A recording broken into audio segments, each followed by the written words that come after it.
We are on the San Pedro River, and the San Pedro is a small river. It begins in Mexico and it flows 140 miles, 40 miles in Mexico, about 100 miles in the United States, and it used to join the Gila near Winkleman.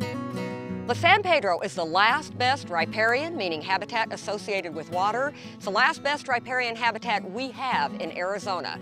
This literally is the last major undammed river. So it still can support this forest, Cottonwood Willow.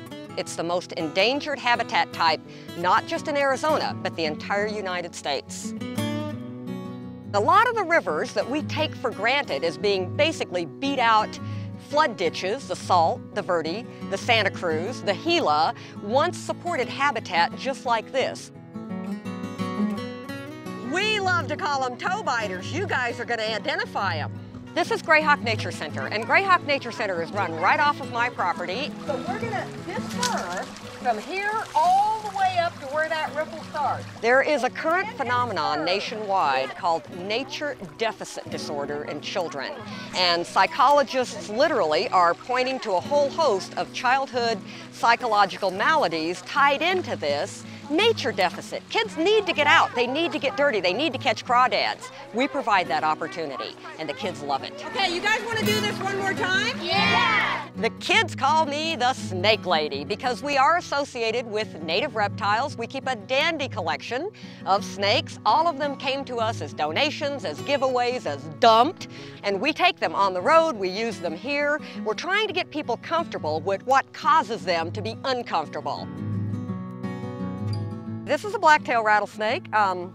They are known as the gentlemen of rattlesnakes because they are so placid. They will often let someone step right on them or put a hand right on them before they will strike and bite. And you might think this is a little risky to stand here with a rattlesnake like this, but I know exactly how far to let him crawl down my snake hook. They strike like lightning, but they crawl rather slowly. They're a very heavy-bodied snake.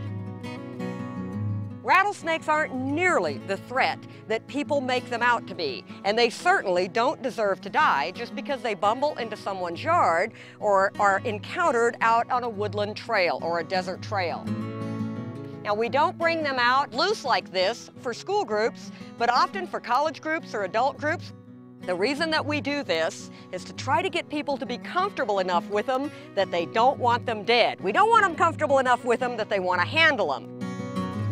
I think as a species, we need to learn to live and let live. We need to let it all live, and then we can also live better.